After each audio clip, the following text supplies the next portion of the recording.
Buenos días, chicos. En el día de hoy vamos a hablar acerca de la primera unidad de la materia, que se llama la adaptación del hombre al trabajo. Y esta unidad es una unidad más bien introductoria, donde vamos a establecer los lineamientos generales y la vinculación que existe entre el hombre con sus características particulares y específicas y su entorno de trabajo. Concretamente, nosotros lo vamos a ver en el ámbito de las organizaciones y las organizaciones privadas, ¿sí? Nosotros a lo largo de toda la materia vamos a ver una serie de herramientas y técnicas que se utilizan desde el Departamento de Recursos Humanos a fin de poder conciliar, guiar y orientar las diferentes actividades que lleva a cabo una organización a través de las personas. Por eso hablamos de que es una unidad más bien introductoria. Como sabemos, el hombre y la organización no son iguales. La organización se constituye cuando se conjugan dos elementos imprescindibles, ¿sí? El primer elemento está constituido por dos o más personas que han fijado un objetivo, ¿sí? Y el segundo elemento constituyente de la organización no es más que la idea, ¿sí? Sabemos que las organizaciones sin las personas no existen. Entonces, para formar una organización es preciso que el hombre que va a formar esta organización tenga un objetivo, ¿sí? Pero la continuidad de los hombres en las organizaciones se va alternando, ¿sí?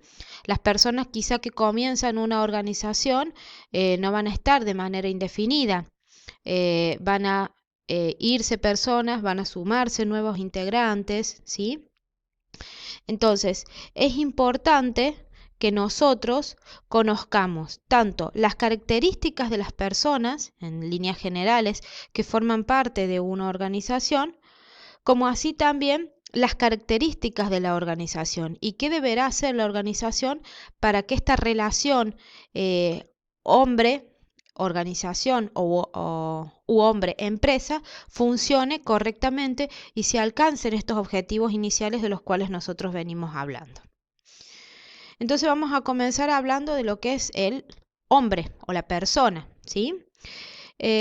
Nosotros cuando hablamos de el hombre tenemos que conocer su historia, que nos explicará por qué la persona hoy por hoy es así y por qué la persona se comporta de tal o cual manera. Nosotros a estos aspectos los hemos visto en profundidad en psicología, ¿sí? Pero ahora vamos a repasar lo que serían las 7 áreas básicas que nosotros podríamos mencionar que pudiéramos identificar en un individuo. Obviamente que estas 7 áreas básicas van a determinar cómo la persona se relaciona con el resto de los individuos, ¿sí? Cómo reacciona a su contexto, ¿sí? Cómo se relaciona en cuestiones de autoridad, de jerarquía, ¿sí?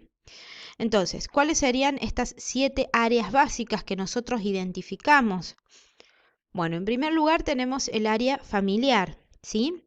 Que el área familiar está dada por las relaciones que la persona ha tenido con sus padres, con sus hermanos, sus abuelos, sus tíos, y es el primer contacto que tiene el niño y el primer punto de vista de la vida. Esto nosotros concretamente lo pudimos ver cuando vimos el modelo del análisis transaccional con los estados de yo padre, niño y adulto, ¿sí? Y con una de las herramientas, ¿sí?, que tenía este análisis transaccional, que era la posición existencial, ¿sí? Después tenemos el área privada, que son aquellas actividades que el hombre hace por puro placer de hacerlas, ¿sí? Más allá de el pensamiento político o económico que conlleve, ¿sí? Por ejemplo, puede ser cuando nosotros veíamos los juegos, las formas de estructurar el tiempo que tenía la persona, ¿sí? Ahí estaríamos dentro de un área básica privada. El área social, que define la actuación del hombre entre los demás, con la sola finalidad de compartir acciones y emociones. Concretamente, esto lo vimos cuando vimos el tema de grupo y equipo, ¿sí? Sobre todo lo que eran grupos tanto formales como informales. El área religiosa, que hace referencia a cómo entiende el hombre su posición ante Dios o ante un ser espiritual superior, una fuerza espiritual superior y la necesidad de creer en él. Algo de esto vieron cuando vieron los niveles de integración de la conducta, ¿sí? El nivel axiológico. El área política, que hace mención a aquella situación en donde hay una preocupación por los demás, dándole así una importancia mayor a la palabra, ¿sí?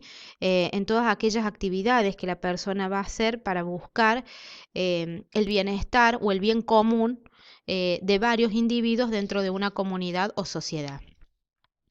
El área profesional, que es aquella actividad que el hombre ha elegido como su forma de sustento, ¿sí? Que se une a la necesidad económica subyacente, ¿sí? A fin de poder volcar o dar a conocer sus potencialidades, sus competencias en la concreción de algún objetivo y de ese modo obtener algo a cambio. Y el área económica, que es aquella que rodea al hombre en su necesidad de subsistencia y se plantea a través de la vida, a través de una serie de disyuntivas que muchas veces se puede presentar. El área económica está íntimamente relacionada con el área profesional, ¿sí? Solo que en el área económica nosotros nos basamos más bien cuando veíamos el tipo de necesidades, cuando veíamos motivación y veían la clasificación de las necesidades, cómo la persona va a buscar satisfacer esas necesidades, por un lado primarias y por el otro lado secundarias, ¿sí? Bueno, y este individuo, este hombre, va a trabajar o se va a vincular y va a estar dentro de una sociedad. Recordemos que la persona es un ser biopsicosocial. Entonces la sociedad tiene cada vez mayor importancia en la conformación y desarrollo del hombre. Por ejemplo, a través de los medios de comunicación y los diferentes estilos y modos de vivir. Cada vez las sociedades tienden a convertirse en sociedades de empleados, ¿sí? A los que por diferentes caminos han llegado, ¿sí? En diferentes formas de gobierno y de organización social. Entonces, como se puede ver, no podemos decir que la sociedad, más bien el entorno, el contexto, ¿sí? Tenga influencia directa y repercuta en la personalidad y el comportamiento de una persona, ¿sí?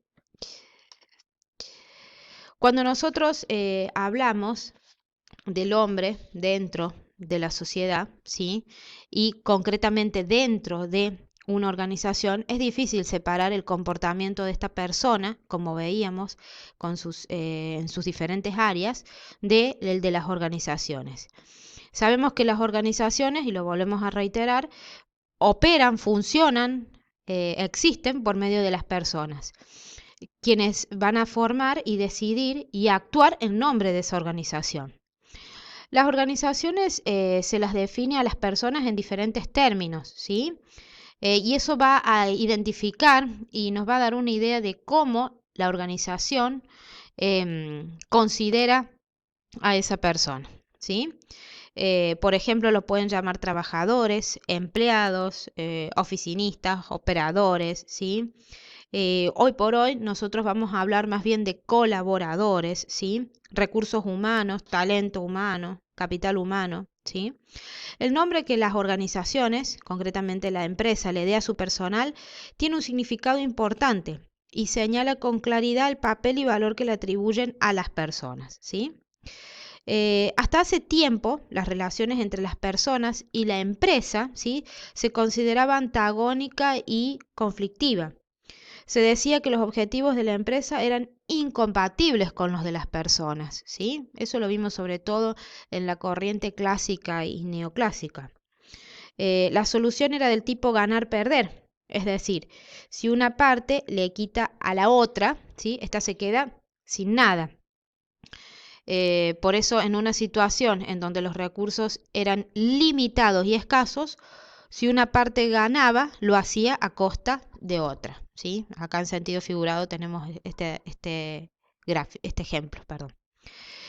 Se comprobó que si la empresa pretende alcanzar sus objetivos por el mejor camino posible, ¿sí?